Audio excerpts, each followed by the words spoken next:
There is a strange, quiet symmetry in how the Bible opens and how it closes.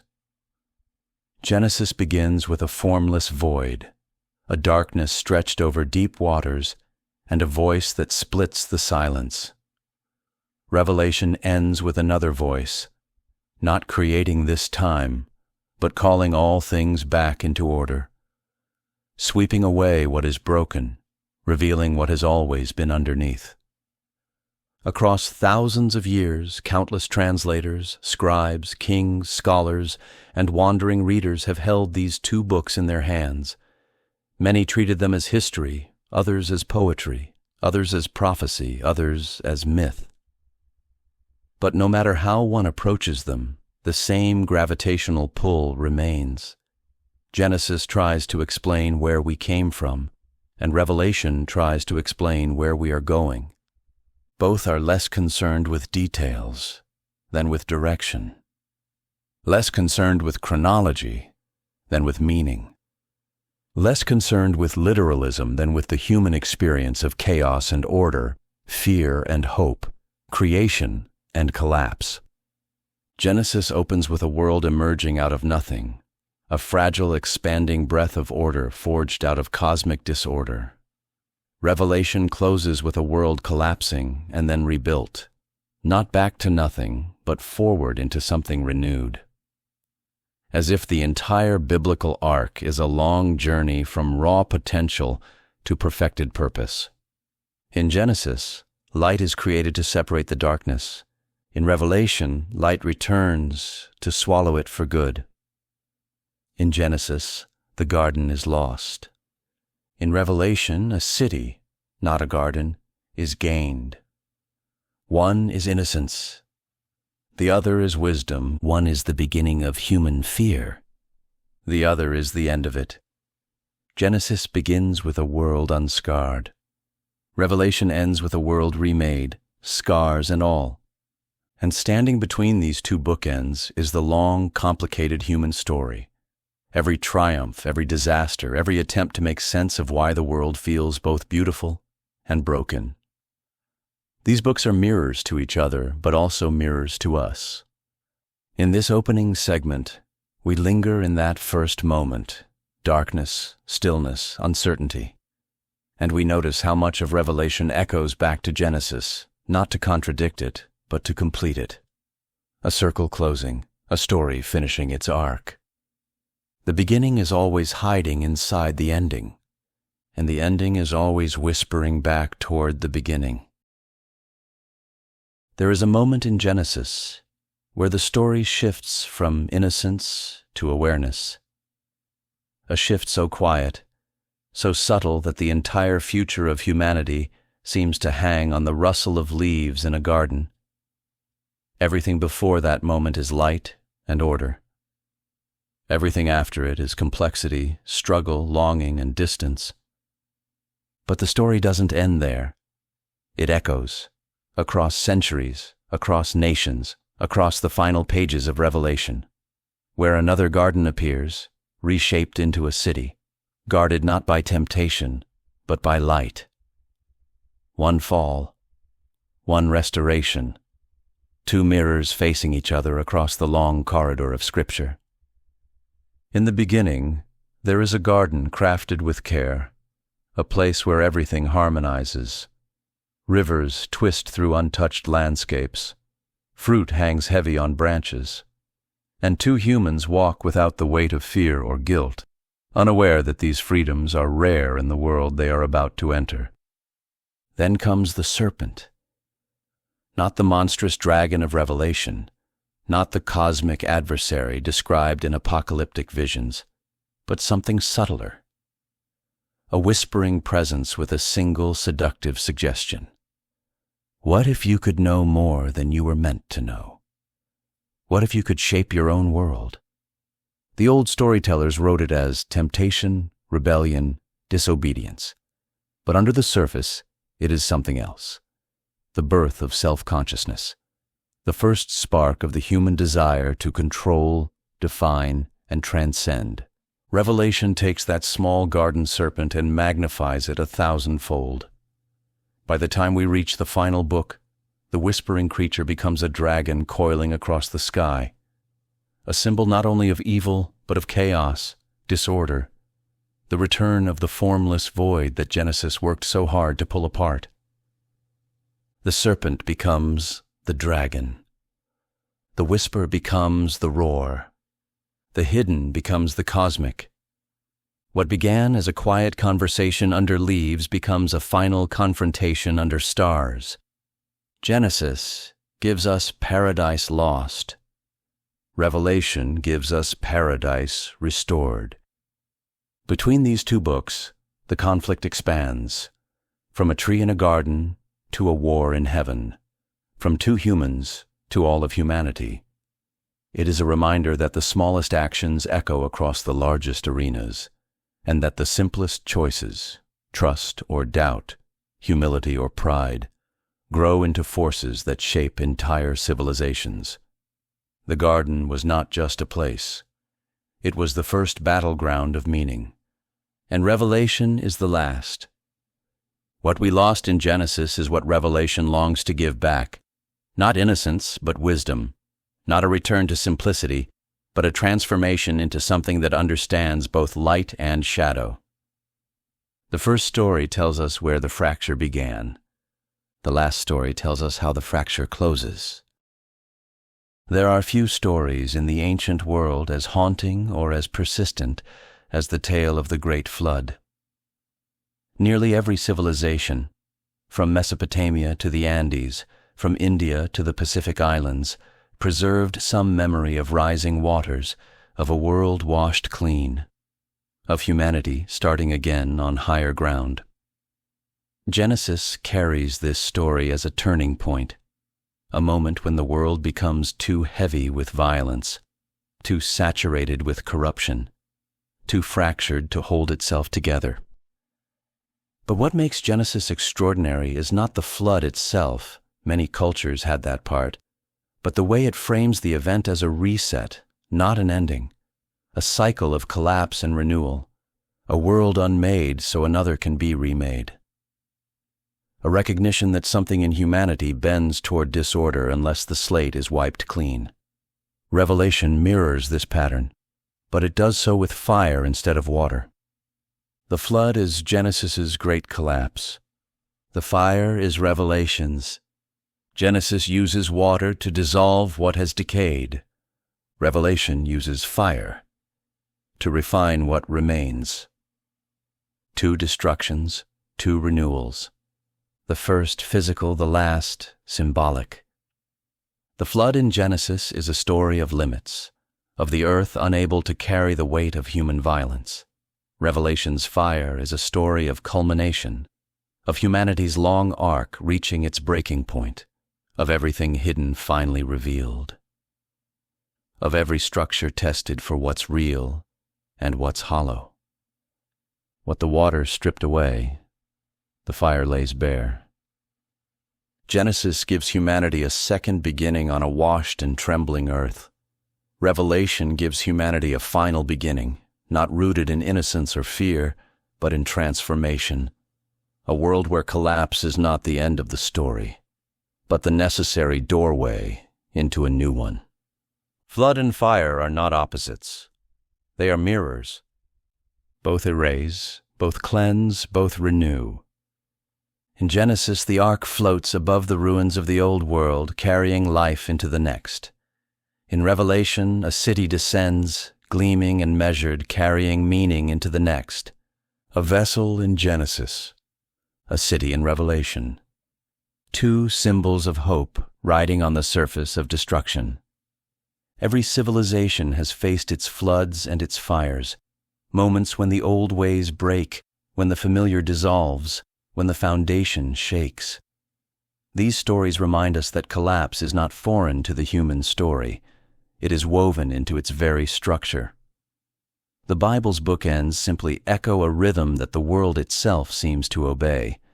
Creation, destruction, renewal, over and over again. Genesis shows us the storm that took the world. Revelation shows us the flame that reveals it.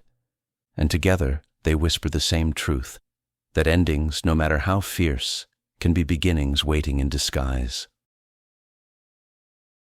If Genesis is the story of beginnings, and Revelation is the story of endings, then the long stretch in between, all of human history, every rise and fall, every wandering kingdom, is framed by one central thread, the covenant, a promise, a bond, a commitment that humans would spend thousands of years remembering, forgetting, breaking, and rediscovering. Covenants in the ancient world were more than agreements. They were identities. To form a covenant was to reshape reality itself, to bind families, tribes, and nations into a shared destiny. Genesis carries several of these promises. With Noah after the flood, with Abraham under the unfamiliar stars, with Jacob as he dreamed on cold stone, with a chosen people learning how to walk through the world, with something larger than themselves guiding their steps. Each covenant is a promise that chaos does not get the final word. Each covenant is a reminder that collapse is never the end of the story. Revelation picks up this thread, but instead of creating new covenants, it reveals the culmination of the old ones. The promises made in Genesis, promises of continuity, purpose, and restoration, become promises kept. The scattered becomes gathered, the broken becomes mended. The journey that began with a single wandering family ends with a unified, transformed humanity standing at the threshold of something new. Between Genesis and Revelation lies the story of nations rising from nomadic tribes, cities built on desert rock, empires swallowing empires, prophets and poets writing by firelight about futures they barely understood. It is a story of longing for home, for security, for meaning, for a world that makes sense again. Genesis gives us the first promise, a rainbow over a shattered world. Revelation gives us the last promise, a new world with no need for signs or symbols, because its fulfillment stands visible to all. In Genesis, the future feels fragile and uncertain. One family, one land, one blessing meant to ripple outward. In Revelation, the future arrives fully realized, a kingdom without borders, a people no longer bound by fear or exile. The covenant is the thread that ties the two bookends together. Without it, Genesis would be a story of hope unfulfilled, and Revelation a story of endings without beginnings. But together they describe a single arc, a humanity wandering from promise to promise, through deserts and kingdoms and ruins and rebirths, until at last the journey finishes where it always intended to go. A rainbow in Genesis, a city of light in Revelation, a promise made and a promise kept. There are two trees in Genesis, not one, two. One is remembered for temptation, the other is remembered for life, but the deeper story lies in the space between them. In the garden, the tree of the knowledge of good and evil stands at the center of a crossroads. It represents choice, awareness, responsibility, the moment humanity steps into the long and winding road of moral consciousness. It is the pivot point, where innocence becomes experience, where instinct becomes intention, where humans stop being simple creatures and become something else entirely, beings who understand consequences. But nearby, almost forgotten in most retellings, grows another tree, the tree of life. Genesis tells us that after the fall, humanity is barred from this second tree, not as punishment, but as protection. A world of violence, pain, and disorder cannot support immortality. To live forever in a broken world would be its own form of destruction. And so the gate closes, guarded by a flaming presence, and the tree of life becomes a memory, a symbol of something we lost before we even understood it. Revelation brings this tree back, but in a form that surprises us. It does not stand in a garden anymore. It stands along the river of a gleaming city, the New Jerusalem, its branches stretching across the water, its leaves said to be for the healing of nations. What was once guarded is now freely accessible. What was once lost is now restored. Between Genesis and Revelation, the two trees become a story of transformation, not from ignorance to wisdom, but from fear to healing.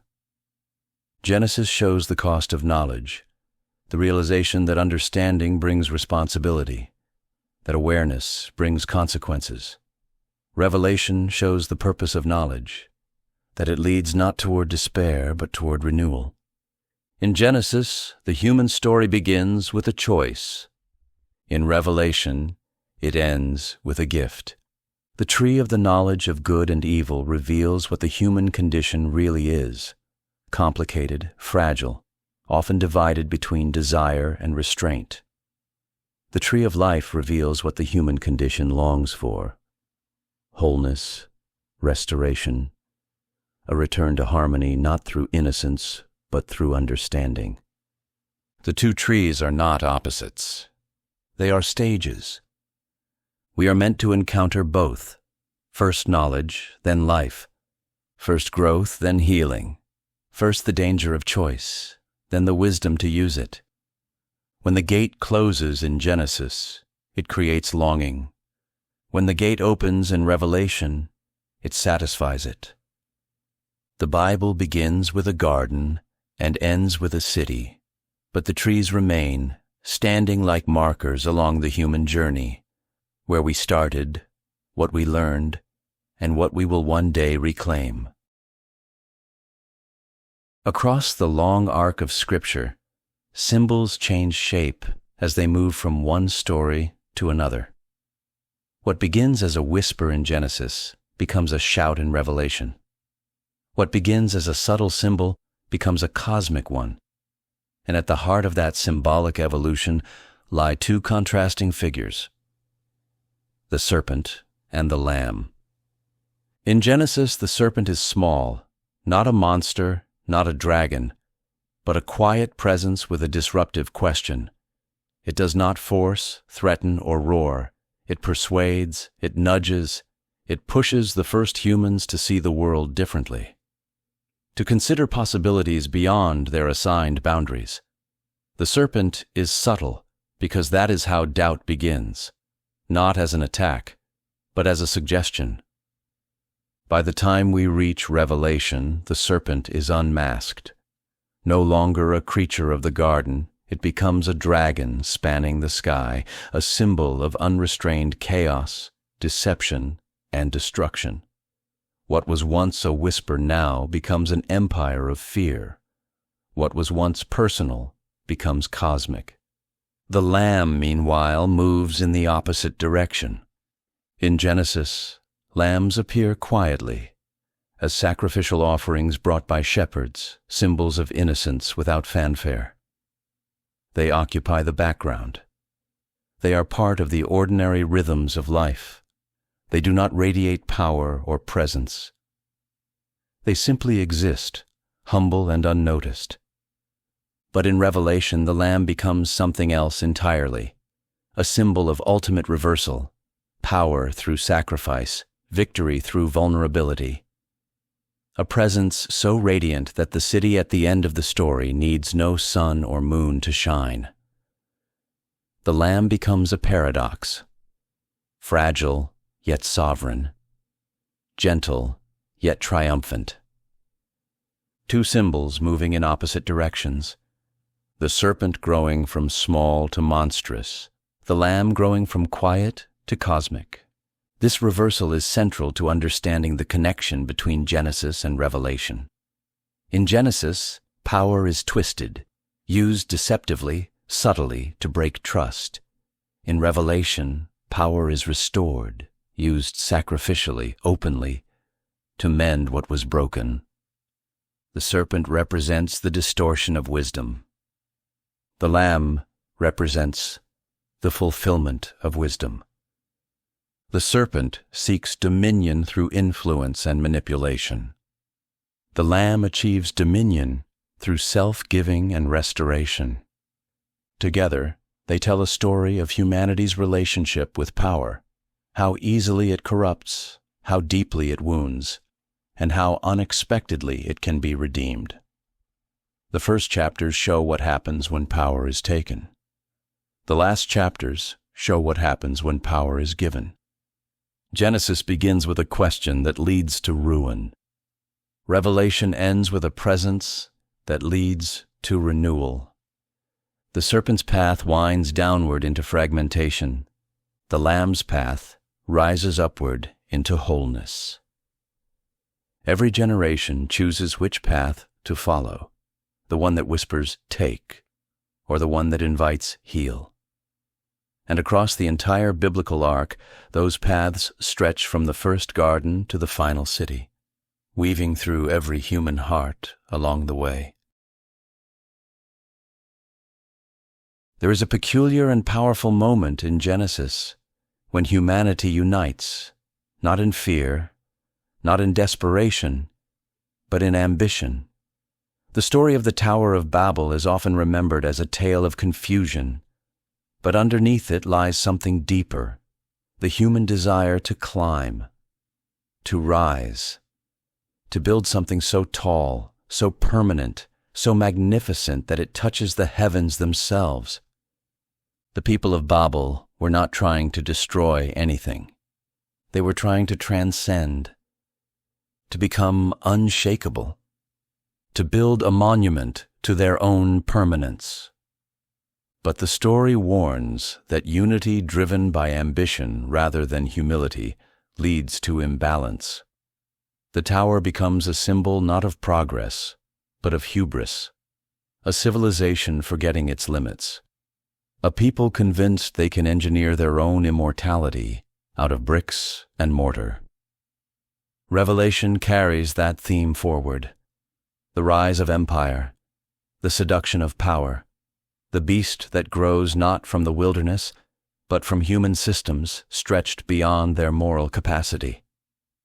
Where Babel reaches upward, the beast expands outward.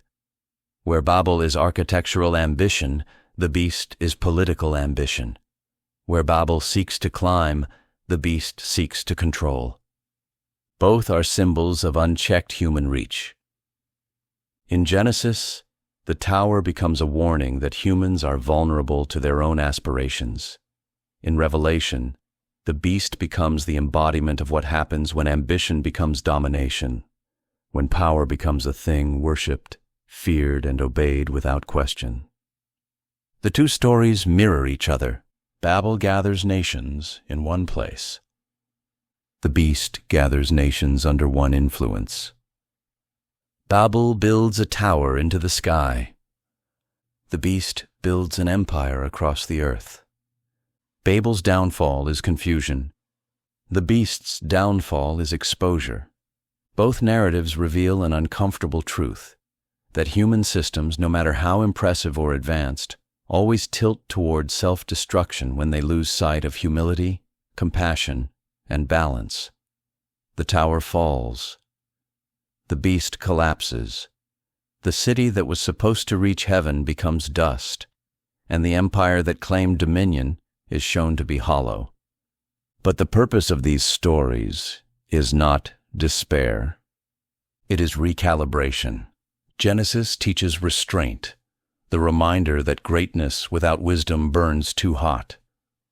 Revelation teaches discernment, the reminder that power without integrity becomes monstrous. Together they warn of the same danger, that humanity's greatest threats often arise not from the outside world, but from our own creations. And yet both books also offer hope. The scattering at Babel becomes the seed of diverse cultures and languages. The fall of the beast becomes the doorway to a world rebuilt on justice rather than coercion. Like so many biblical patterns, collapse leads not to annihilation, but to renewal. In the end, the lesson of Babel and the beast is the same. Reaching upward is not the problem. Forgetting what keeps us grounded is. There is a moment in Genesis when the human story shifts irrevocably. A gate closes behind us. Exile begins. Not just from a garden, but from certainty, simplicity, and the quiet closeness that once defined the human relationship with the divine. The story does not present exile as a single event, but as a condition, a long wandering. A feeling of being far from home even when home is all around us. A longing embedded in the human heart that echoes through every generation. Revelation 2 is about exile, but a different kind. Not the exile of wandering from a lost garden, but the exile of living in a world that increasingly feels out of balance, unjust, and unsustainable. Its visions are not simply predictions. They are reflections of what it feels like to be a person estranged from the world's systems, sensing that something fundamental is out of order. Genesis gives us the beginning of exile. Revelation gives us its end. Between these two bookends lies the story of every displacement, every lost homeland, every broken city, every culture scattered, every individual who has felt the weight of alienation in a world they no longer recognize. Exile in Genesis is personal, two people stepping into a world suddenly vast and unfamiliar. Exile in Revelation is collective, nations and systems unraveling as if the world itself is groaning toward transformation. The experience shifts from individual sorrow to global upheaval, but the emotional core stays the same. Humanity caught between what was and what will be. But exile is never the final word. The Bible, in both its beginning and ending, uses exile as a stage, a necessary space where humanity learns what it means to long for something better. In Genesis, exile awakens resilience and ingenuity. Humans learn to cultivate the earth, not as a gift freely given, but as a challenge requiring labor, creativity, and perseverance. Exile fosters growth. In Revelation, exile awakens vision. The world's fractures sharpen the contrast between what is broken and what could be restored. Revelation does not merely describe destruction. It describes unveiling, a pulling back of the curtain to show that exile itself is temporary, a condition waiting for completion. Genesis says we have lost our home. Revelation responds, a new home is coming. The long journey between the two, through deserts, through kingdoms, through wars, through hopes and heartbreaks, becomes the central drama of human existence. We wander, we search, we adapt, we rebuild. Exile shapes us into beings capable of longing, and longing shapes us into beings capable of hope. And when Revelation describes a world where exile ends, where tears are wiped away, where mourning dissolves, where the gates stand open, it is not offering escape from reality. It is offering the return of belonging. A belonging that Genesis hints at, a belonging that Revelation completes. Exile is the space between. Revelation is the doorway out. Every great story begins with a central figure. In Genesis, that figure is the first human, Adam, whose life becomes the prototype for everything that will follow. Not because he is perfect, but because he is human, fragile, curious, capable of wonder and mistake in equal measure. Adam's story is not simply about origins. It is about identity. What does it mean to be human? To choose, to fall, to rise, to learn, to grow. Genesis presents the first human as a creature shaped from earth and breath, physical and spiritual elements fused together in delicate balance. Adam becomes the embodiment of humanity's dual nature, grounded in the dust, yet reaching for meaning beyond the material world. But Revelation introduces a startling parallel, not the first human, but a new creation. a transformed humanity not defined by the limitations of the old world, but by the renewal of all things. Where Genesis gives us the beginning of human struggle, Revelation gives us the completion of human destiny. Two humanity-shaping moments, the first creation and the new creation.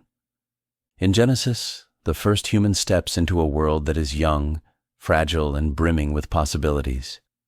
He walks among gardens and rivers, naming creatures, cultivating early life, navigating innocence that will not last. His story is a beginning marked by vulnerability.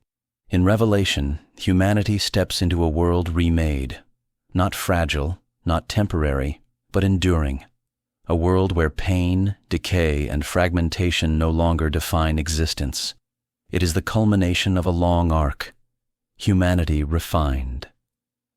Through trial, history, and transformation. The contrast between these two images of humanity is profound. Adam begins life in a garden. The new humanity begins life in a city. Adam faces exile. The new humanity receives belonging. Adam lives within creation. The new humanity participates in renewing creation. Genesis shows what humanity was meant to be.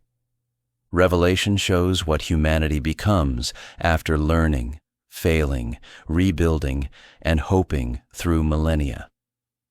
And in between, in the long valley of human history, we see echoes of both identities within ourselves, the innocence of the garden and the resilience of exile, the longing for wholeness and the experience of fragmentation, the pull toward meaning and the weight of imperfection. The story of Adam is the story of potential. The story of Revelation is the story of fulfillment. One begins with breath in dust. The other ends with life made radiant. Adam's world fractures. The new creation's world is unfractured forever, yet they are not opposites. They are endpoints on the same continuum, the raw beginning and the refined ending of what it means to be human. A story of identity that starts with earth beneath bare feet and ends with a renewed world under a sky that no longer fades. Genesis introduces humanity as fragile. Revelation reveals humanity as complete. The distance between the two is the entire human journey. Every story needs an ending, but some endings feel less like a conclusion and more like a return, a closing of a circle that was quietly drawn long before the first chapter began. Genesis begins that circle with the first word of the first book, in the beginning. Revelation completes it with one of the final declarations of the last book. I am the Alpha and the Omega, the beginning and the end. Two anchors, two horizons. The first sunrise and the final twilight of the biblical narrative. Genesis opens with a universe being shaped, light cracking through darkness like a seed breaking open. Revelation ends with a universe being renewed, a world transformed as if the seed has finally reached full bloom. The arc between them is not linear. It is cyclical, spiraling upward, gathering meaning as it returns to its origin in a transformed state. What began as creation becomes recreation. What began as potential becomes fulfillment. What began as innocence becomes wisdom. Genesis tells us how everything started, with breath, with order, with beauty emerging from chaos. Revelation tells us how everything is restored, with justice, with clarity, with light, overwhelming the shadows that have followed humanity's journey from the very beginning. When we read these two books together, a pattern emerges. Genesis starts with a world unscarred. Revelation ends with a world healed. Genesis begins with separation, light from dark, waters from waters. Revelation ends with reunification, heaven and earth joined, the divine dwelling with humanity. Genesis opens with a garden cultivated by human hands. Revelation closes with a city built through transcendent transformation. The story does not loop back to where it began. It moves forward through the same themes. A spiral, not a circle. A melody repeated, but in a higher key. The Alpha moment gives us the first spark. The Omega moment gives us its purpose. And between them lies every human era, rise and fall, hope and despair, exile and return, learning and forgetting and learning again. Humanity grows through these cycles, shaped by both beginnings and endings, by both dawn and dusk. Revelation's final vision is not one of escape from the world, but one of restoration to it. During the long sweep from Genesis, the world fractures, heals, fractures again. But the Omega moment promises a future where the fractures do not return. A world that exists in completeness rather than tension. In the end, the Alpha and the Omega are not opposites. They are the same voice speaking across time. The same breath that stirred the first waters now speaks the final word. The same light that broke into the void now fills the renewed world. The story that began with a spark ends with radiance. The story that began with a garden ends with a city of light. The story that began with a single human ends with a unified, restored humanity, beginning and end. Alpha and Omega, the circle completed, the path fulfilled. And through it all, the ancient narrative whispers one final truth.